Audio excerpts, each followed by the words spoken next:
Hello दोस्तों, जय Hind, very good morning. कैसे हैं आप लोग? आई होप आप लोग अच्छे हैं। तो चलिए आज का करंट अफेयर्स स्टार्ट करते हैं। आज डेट क्या है? 23 जुलाई 2024। आज का करंट अफेयर्स बहुत इंपॉर्टेंट है, प्लीज एंड तक जरूर देखिएगा। अगर पसंद आए तो लाइक शेयर सब्सक्राइब जरूर करिए। चलिए स्टार्ट करते हैं। 23 जुलाई 2024 करंट अफेयर। पहला क्या? पहला न्यूज क्या है? नेशनल लैंडस्लाइड फोरकास्टिंग सेंटर बनाया गया है, लॉन्च किया गया। देख कहाँ पे लॉन्च किया गया है उसको समझते हैं। National landslide. अब इससे होगा क्या उसको भी समझते हैं। फोरकास्टिंग सेंटर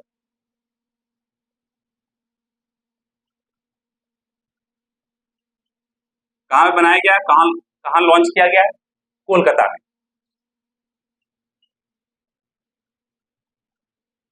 किसके द्वारा? मिनिस्ट्री ऑफ माइंस द्वारा।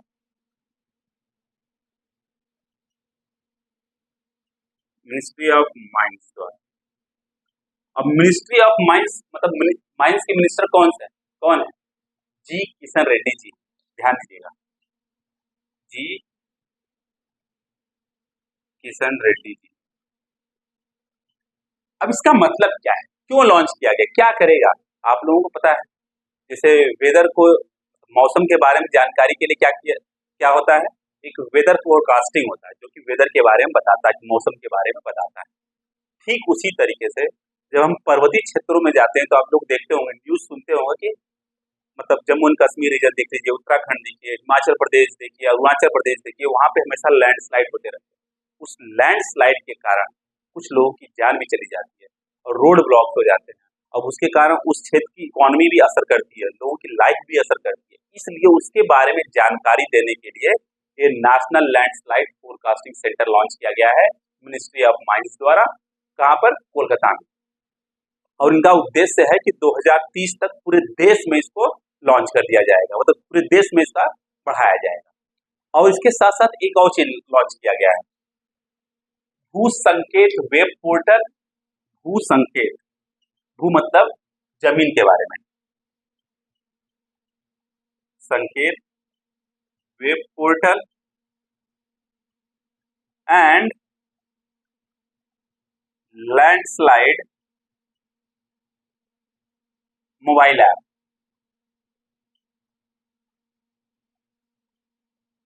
लैंडस्लाइड मोबाइल ऐप पे क्या होगा? जहां जहां जिस जिस क्षेत्र में लैंडस्लाइड होते हैं उस क्षेत्र की पूरी इंफॉर्मेशन दे दी जाएगी। कहाँ पे लैंडस्लाइड हुआ है, कहाँ पे होने की संभावना है। क्योंकि जब बारिश होती है तो जो पर्वतीय क्षेत्र के जमीन होते हैं थोड़ा सा कमजोर हो जाते हैं और नीचे ग्रेविटेशनल फोर्स उनको पुल किया रहता है, इसलिए वह खसक जाते हैं, एक तरीके से लैंडस्लाइड हो जाता है। अब उसके कारण लोगों की जान भी चली जाती है और उस जगह की जो इकोनॉमी है और लाइफ लोगों की है वो भी असर करती है। इसलिए बहुत इंपॉर्टेंट है, लोगों को पता चलना चाहिए कहाँ पे हो रहा है, कब होने वाला है, जिससे लोगों की जान बचाई जा सके और लोग उस रूट पर न जाकर दूसरे रूट पे जा सकें। समझ में आ गया? इसलिए इसको लॉन्च किया गया है। किसके द्वारा? मिनिस्ट्री ऑफ माइंस, जी किशन रेड्डी द्वारा लॉन्च किया गया। नोट डाउन कर लीजिए, बहुत इंपॉर्टेंट है। ओके, हर साल कुछ न कुछ लोगों की जान डेफिनेटली जाती है इस लैंडस्लाइड के कारण और इकोनॉमी में बहुत ज्यादा असर पड़ता है इस कारण। नेक्स्ट है हाइब्रिड कोर्ट रूम। कहाँ लॉन्च किया गया है?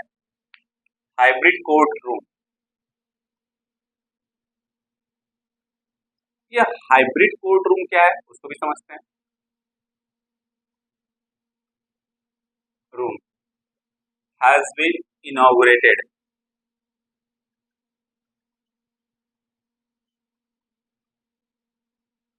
किस कोर्ट के अंदर इनॉग्रेट किया गया है? 30 हजारी कोर्ट। 30 हजारी कोर्ट कहाँ है? दिल्ली में। 30 हजारी कोर्ट।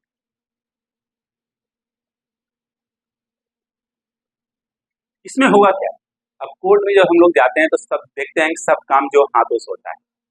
अब इसके साथ क्या होगा? हाइब्रिड का मतलब हो गया ऑनलाइन और ऑफलाइन दोनों काम होगा। ऑफलाइन मतलब जो वहां पे लोग प्रेजेंट हैं, ओके, वो काम करेंगे, प्लस ऑनलाइन भी काम होगा। और जितनी भी जैसे इंफॉर्मेशन होता है, अभी क्या होता है? पेपर वर्क होता है, पेपर पे दिया जाता है सब कुछ। अब इसका उद्देश्य है कि किस तरीके से इसको पेपरलेस बनाया जाए आर्टिफिशियल इंटेलिजेंस का यूज करके। तो आर्टिफिशियल इंटेलिजेंस का यूज करके पेपरलेस बनाने का काम है। मतलब जो भी इंफॉर्मेशन होगा, जो भी कोर्ट का जजमेंट होगा, कुछ भी होगा, वो सब पेपरलेस होगा। आपको ऑनलाइन सब इंफॉर्मेशन मिल जाएगी। समझ में आ गया? इसका मतलब जो हाइब्रिड कोर्ट रूम है यह इसका उद्देश्य कहाँ लॉन्च किया गया? 30 हजारी कोर्ट जो कि दिल्ली में। Okay, got it? Note down कर लीजिए, बहुत इंपॉर्टेंट। 30 हजारी कोर्ट, तो पेपर वर्क का मतलब नहीं रहेगा, सब इंफॉर्मेशन हमारे मोबाइल पे आ जाएगा। Got it? थर्ड बहुत इंपॉर्टेंट है, 46th world heritage committee meeting कहाँ हुआ है? 46 वर्ल्ड हेरिटेज कमेटी का जो मीटिंग है वह कहाँ हुआ है?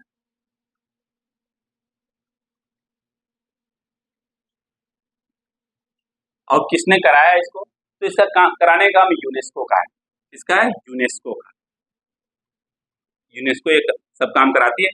और हुआ कहाँ? न्यू दिल्ली के भारत मंडपम में, मतलब इंडिया में हुआ है, इंडिया के न्यू दिल्ली में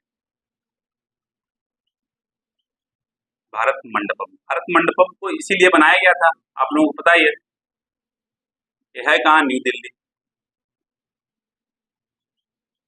और सबसे इंपॉर्टेंट क्या है, यह जो इवेंट है वर्ल्ड हेरिटेज कमेटी का मीटिंग जो इंडिया में पहली बार हो रहा है, इसलिए हमारे एग्जाम पॉइंट ऑफ व्यू से बहुत इंपॉर्टेंट। फर्स्ट टाइम हो रहा है, फर्स्ट टाइम इन इंडिया। कब से कब तक चलेगा? 21 जुलाई से लेकर 31 जुलाई तक। ओके, इसका लोगो क्या है? आप लोग देखे होंगे, हम्पी स्मारक। ओके, जो कि पत्थरों का बनाया गया है, एक तरीके से कह सकते हैं कि जो रथ है उसको दिखाया गया, हम्पी स्मारक को दिखाया गया। ये लोगो है इसका, लोगो हम्पी स्मारक। टैगलाइन क्या है? इसका टैगलाइन बहुत इंपॉर्टेंट है क्योंकि ये संस्कृत से लिया गया है, हमारे शास्त्रों से लिया गया है। सह नौ यश, सह नौ यश में, इसका इंग्लिश में क्या है? मे आवर ग्लोरी ग्रो। में इंग्लिश में क्या बोलते हैं इसको? मे आवर ग्लोरी ग्रो। समझ में आ गया? यह टैग लाइन है वर्ल्ड हेरिटेज कमेटी मीटिंग का, 46 वर्ल्ड हेरिटेज कमेटी मीटिंग। सह नौ यश, यह संस्कृत से लिया गया है, इसका इंग्लिश में क्या मतलब है? मे आवर ग्लोरी ग्रो। अब पूछा जा सकता है क्वेश्चन कि पहली बार जो वर्ल्ड हेरिटेज कमेटी की मीटिंग है कब और कहाँ हुई थी? तो 1977 में फ्रांस के पेरिस में। समझ में आ गया? पक्का? और उसका उद्घाटन, जो 46 वर्ल्ड हेरिटेज कमेटी मीटिंग का उद्घाटन किसने किया है? प्रधानमंत्री मोदी ने किया। और इसमें प्रधानमंत्री मोदी ने $10 लाख का डोनेशन दिया है किसको? वर्ल्ड हेरिटेज कमेटी मीटिंग को। पक्का समझ में आ गया बात? नोट डाउन कर लीजिए, बहुत इंपॉर्टेंट। वीडियो को पॉज करके नोट डाउन कर लीजिएगा। ये याद रखिएगा, लोगो और टैगलाइन बहुत इंपॉर्टेंट है। यह इसलिए इंपॉर्टेंट हो जाता है कि यह जो मीटिंग है यह पहली बार इंडिया में हुआ है, और इंडिया इसका मेंबर जो 4 बार रह चुका है, इसका मेंबर इंडिया 4 बार। नेक्स्ट है brand ambassador for Moto GP India, किसको बनाया गया है?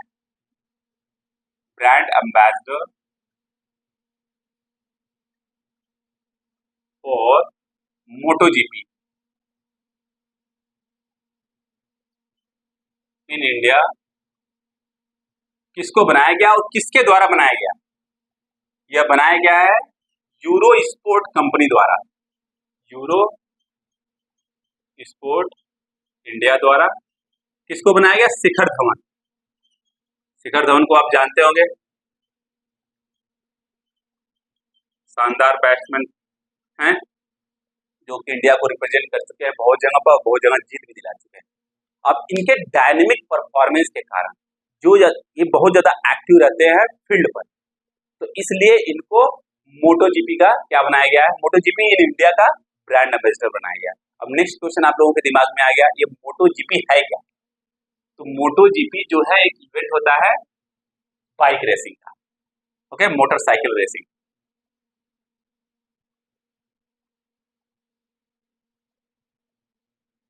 और जो यूरो स्पोर्ट है ये टेलीविजन स्पोर्ट्स चैनल है, टेलीविजन स्पोर्ट्स चैनल है, इन्होंने एक कैंपेन लॉन्च किया है, फेस कर रेस कर कैंपेन।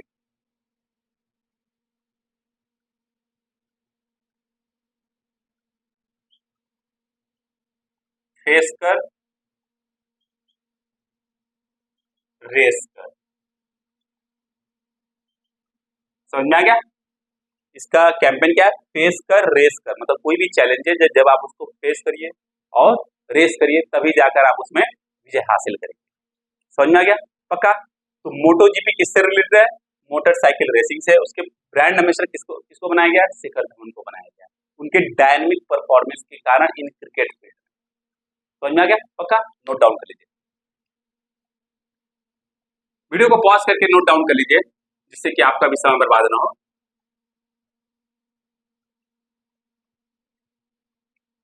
नेक्स्ट है,